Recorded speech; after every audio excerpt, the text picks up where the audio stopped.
tous et à toutes, c'est Pierre. Bienvenue dans cette nouvelle vidéo relaxation et ASMR. Aujourd'hui, j'ai décidé de vous faire partager ou découvrir une de mes passions, la paléontologie ou l'étude des fossiles. Je ne vais bien sûr pas vous faire un cours sur la paléontologie, c'est plus une découverte ensemble et une présentation d'une petite partie de ma collection que je réalise depuis maintenant près de 25 ans. Voilà. Avant de commencer, je vais vous expliquer rapidement ce qu'est un fossile. C'est les restes ou l'empreinte d'un animal ou d'un végétal dans une roche sédimentaire. C'est-à-dire que quand l'animal meurt, certaines fois il y a un processus de minéralisation qui se met en place et les minéraux vont remplacer le corps de l'animal ou le végétal pour ensuite offrir la réplique exacte en pierre. Voilà. Je vais vous présenter également deux petits outils qui me servent à l'étude des fossiles et d'autres de mes passions que vous découvrirez au fil de mes vidéos. J'ai plusieurs monoculaires, donc ce sont des loupes à fort pouvoir grossissant qui me permettent de découvrir tous les petits détails qui peuvent échapper à l'œil nu.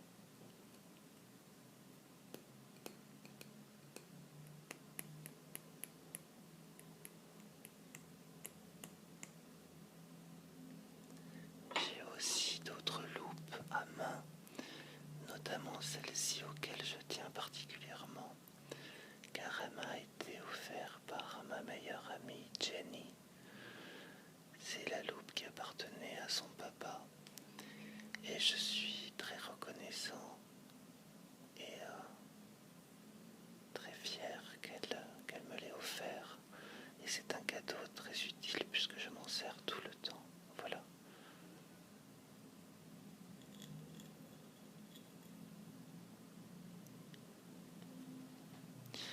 Alors, je vais commencer par ce type de fossile que l'on appelle ammonites. Les ammonites sont des fossiles marins que l'on trouvait à l'époque dans les océans. C'est un fossile qui nageait entre deux eaux et en fait c'est une sorte de mélange de pieuvre. Elle avait des tentacules qui sortaient par là, des tentacules préhensibles qui permettaient de capturer les proies.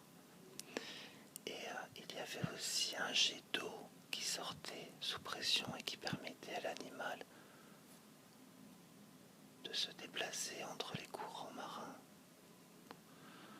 Alors, je trouve ce type de fossile très intéressant visuellement et très joli. On dirait un escargot, mais ça ne vivait pas dans le fond de l'eau. Voilà. Il en existe bien sûr plusieurs espèces. Et en fonction de la localisation, où le processus de minéralisation a eu lieu, et bien vous avez des fossiles totalement différents, des états de conservation différents.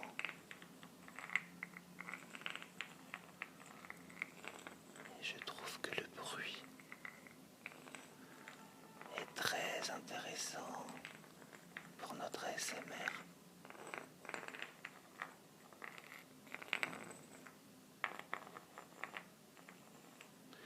Il existe des ammonites de plus de 1 mètre de diamètre qui sont de toute beauté et d'autres qui sont, on appelle pyridisés, c'est-à-dire que ce sont des oxydes métalliques qui ont pris la place de l'animal, ce qui donne un fossile métallisé somptueux. Voilà.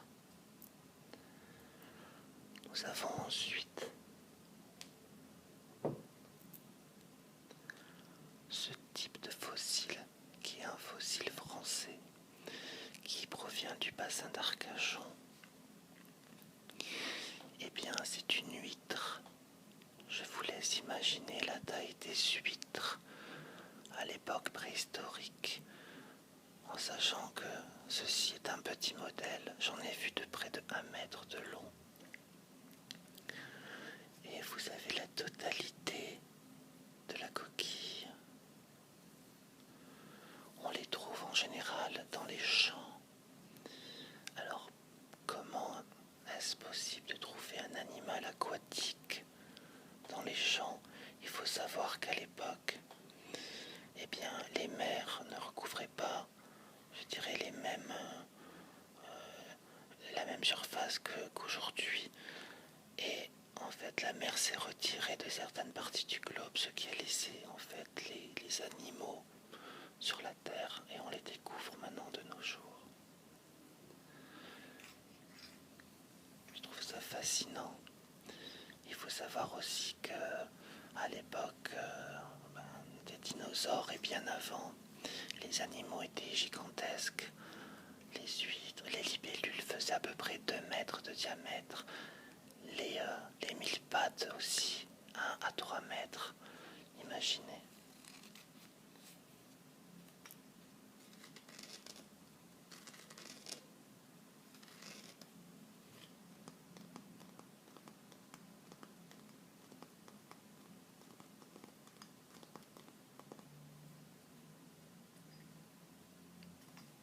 Voilà.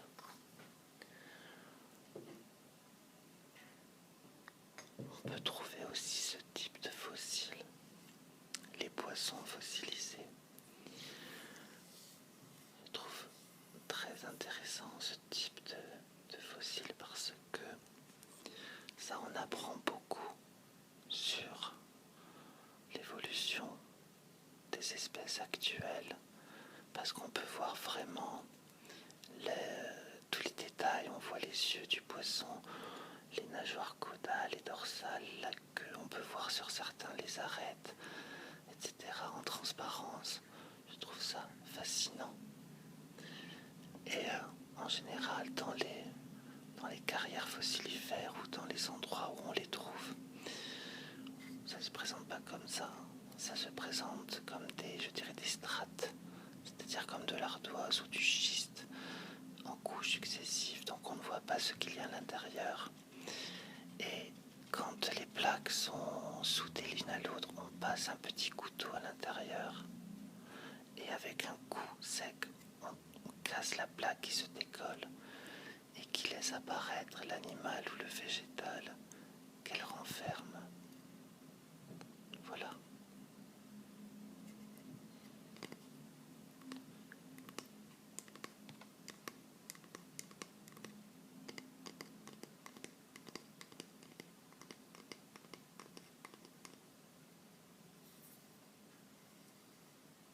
Très intéressant. Dans le même esprit, on a ce type de fossile. C'est pas un animal, c'est simplement une empreinte, et c'est une fougère. La fougère, en fait, est tombée peut-être dans de la vase ou de la boue, et en pourrissant, donc en fait, ça a laissé son empreinte, et ensuite c'est la boue qui s'est fossilisée.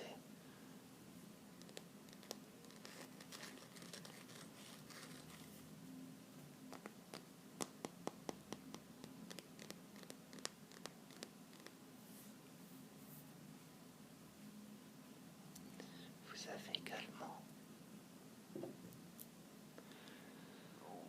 ceci, qui je trouve est extraordinaire. C'est une dent de dinosaure dans sa gangue de pierre.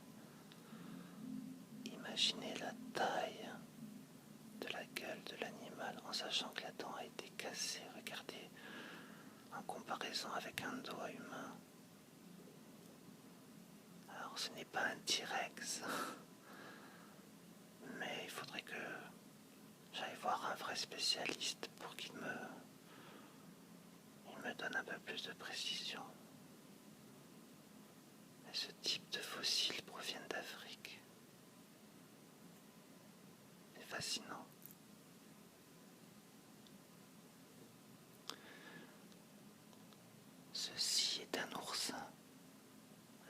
points de pierre. Tous les détails y sont, on voit même les points d'attache des épines.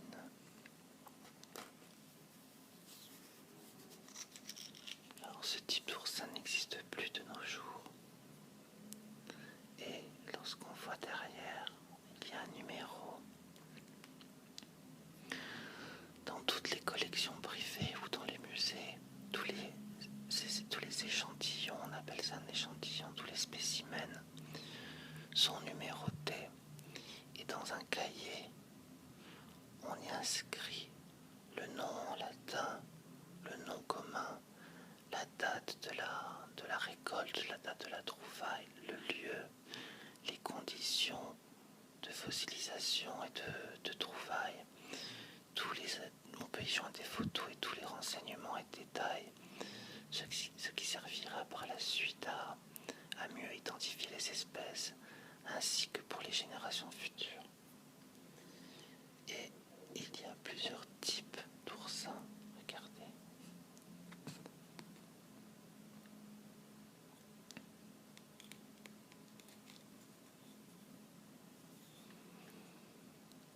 Un peu plus petit que la paume d'une main et tout plat.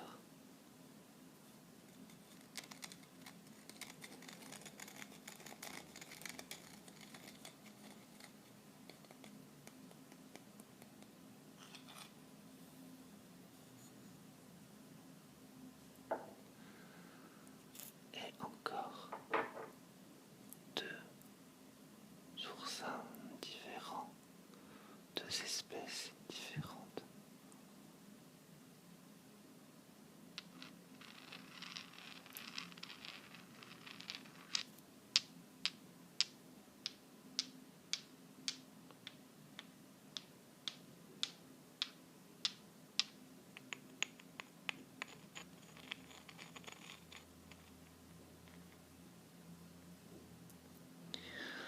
Il faut savoir qu'il n'y a pas que les animaux ou les végétaux qui se fossilisent. Je vous présente ce qu'on appelle un coprolithe. Le coprolithe, en fait, est un excrément d'animal. Bien sûr, il n'a d'excrément que le nom, puisque il s'est fossilisé. Donc c'est un caca caillou. Et celui-ci est un coprolithe de serpent. Et ce qu'il y a de fascinant dans les coprolithes, c'est que ça permet aux scientifiques de mieux comprendre le mode de vie des animaux de l'époque.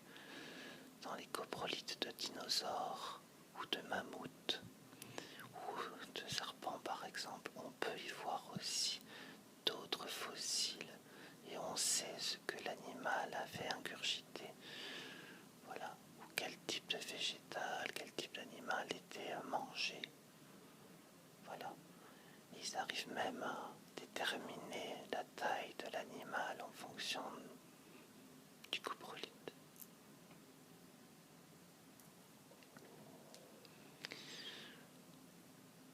Ce type de fossile qui s'appelle un trilobite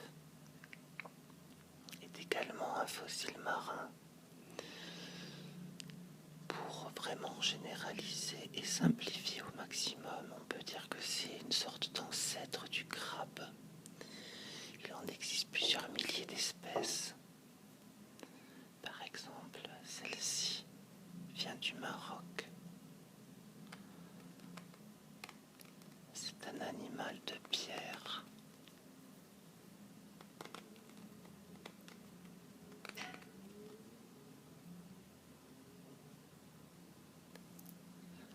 Celle-ci aussi, marocain. J'ai vu des trilobites de plus de 50 cm de longueur, énorme. Il faut savoir qu'il y avait à l'époque des scorpions de mer de plus de 3 mètres de longueur.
ça nous en apprend beaucoup.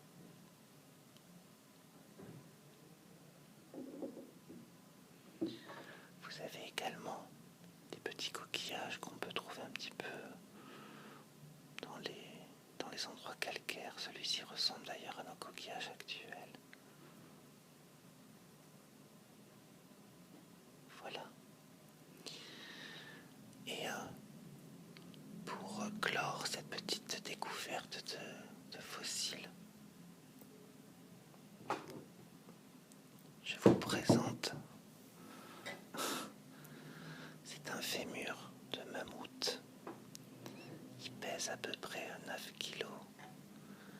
Il est beaucoup plus grand que mon bras. Et c'est un tout petit mammouth.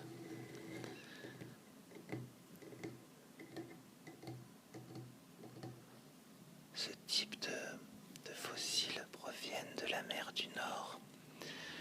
Et ce sont les chalutiers de pêcheurs qui les ramènent dans les filets. J'ai déjà vu dans certains villages de pêcheurs ce type de fossiles carrément jetés par terre ou dans le sable ou bradés pour quelques euros. Si un jour vous en découvrez un, je suis bien sûr preneur. Contactez-moi immédiatement, je vous le rachèterai. Et ce qu'il y a d'intéressant, c'est que on voit les vaisseaux, les capillaires et les artères qui traversaient l'os. Voyez-vous, un os de pierre encore une fois.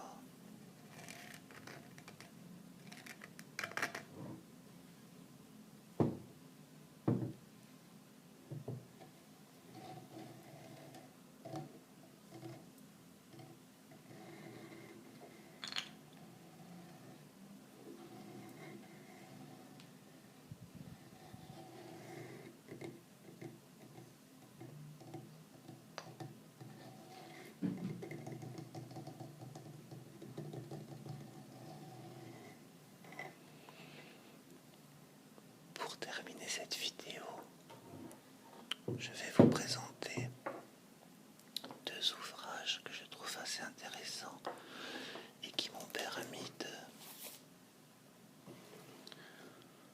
mieux comprendre les fossiles si vous êtes intéressé, bien sûr. Le premier s'appelle Fossiles.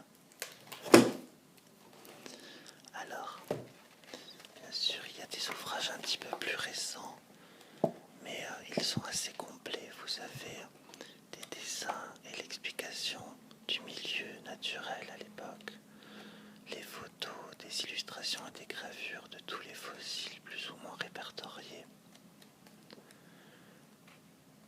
comment l'animal vivait, de quoi il se nourrissait.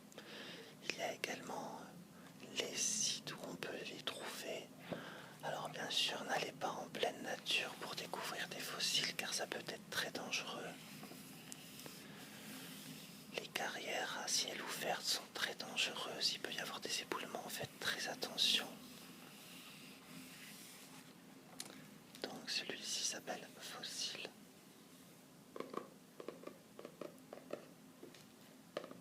Je vais bien sûr mettre en bas de cette vidéo toutes les informations nécessaires pour ces deux bouquins. Le deuxième bouquin s'appelle L'Encyclopédie des fossiles. Il est très complet. C'est un bouquin très épais.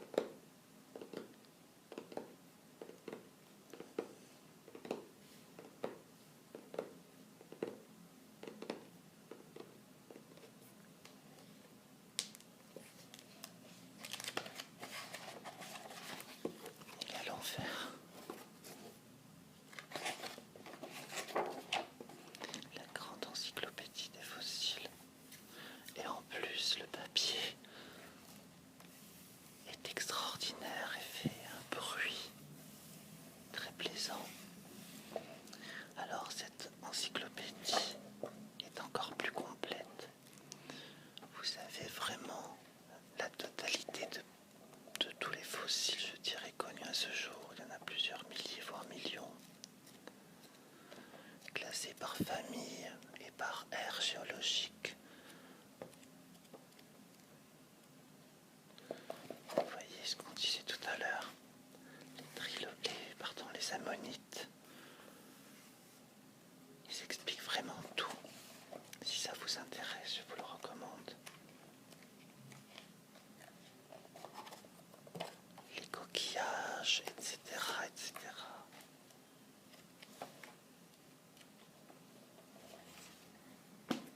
Voilà.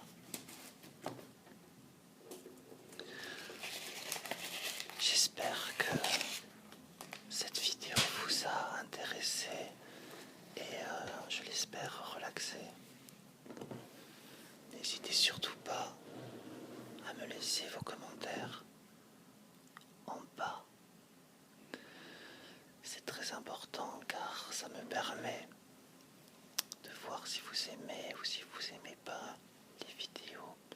Car à part le nombre de vues, c'est pas évident de savoir si vous ne laissez aucun commentaire ce qui vous plaît. Voilà. Vous pouvez également cliquer en bas sur le petit pouce. Ça sert en fait à YouTube à mieux classer la vidéo et à la faire